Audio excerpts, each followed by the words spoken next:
कर्म का धर्म से अधिक महत्व है, क्योंकि धर्म करके भगवान से मांगना पड़ता है, पर कर्म करने पर भगवान स्वयं फल देता है।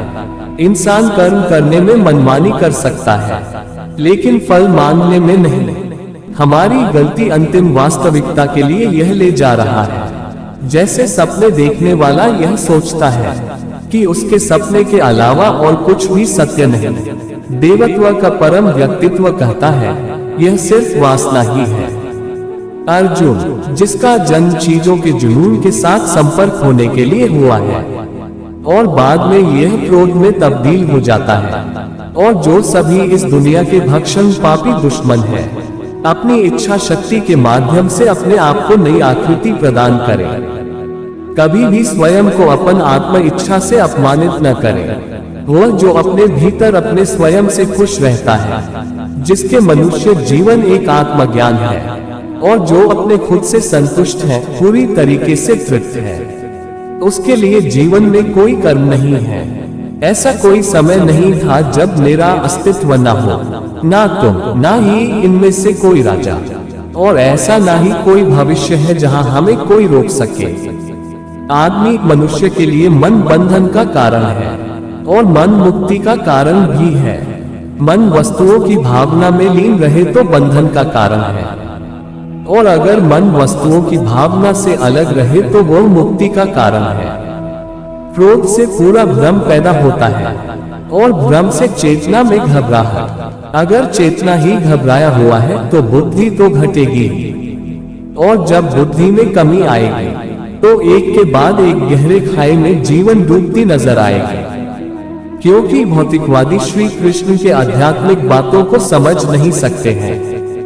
उन्हें यह सलाह दी जाती है कि वे शारीरिक बातों पर अपना ध्यान केंद्रित करें और देखने की कोशिश करें कि कैसे श्री कृष्ण अपने शारीरिक अभ्यावेदन से प्रकट होते हैं। समय हूँ सबका नाशक, मैं आया हूँ दुनिया को उपभोग करने के लिए। भगवान सभी लोगों मन में बसते हैं और अपनी माया से उनके मन को जैसा चाहे वैसा घड़े की तरह भरते हैं। सही मायने में चोर वो है जो अपने हिस्से का काम किए बिना भोजन करता है। फल की अभिलाषा छोड़कर कर्म करने वाला पुरुष ही अपने जीवन में सफल बनता है।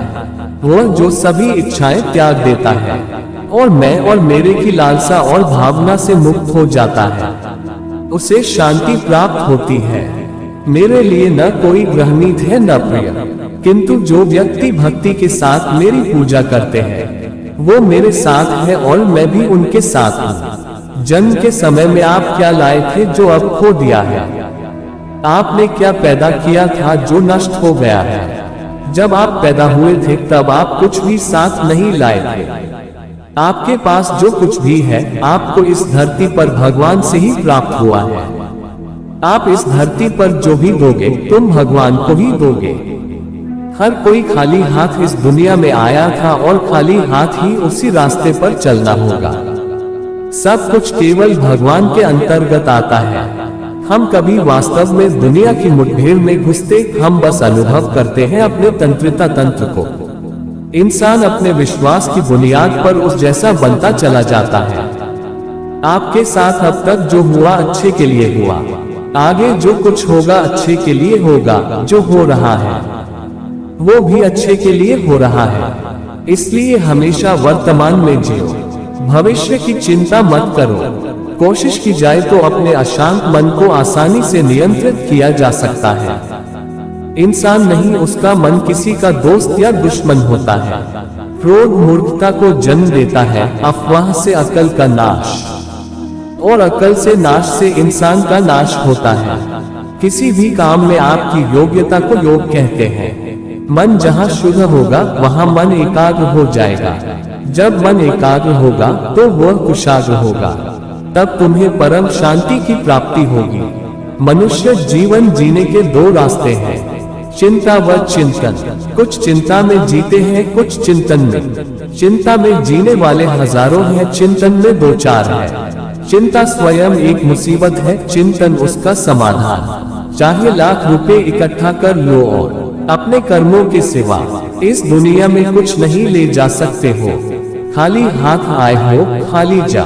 भगवत गीता कृष्ण के मुख से निकले वचन है।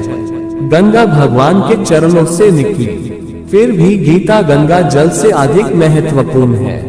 कृष्ण कहते हैं, मनुष्य शरीर त्याग करते समय जिस भाव का चिंतन करता है, उसी भाव अनुसार उसका अगला जन्म निश्चित हो जाता है।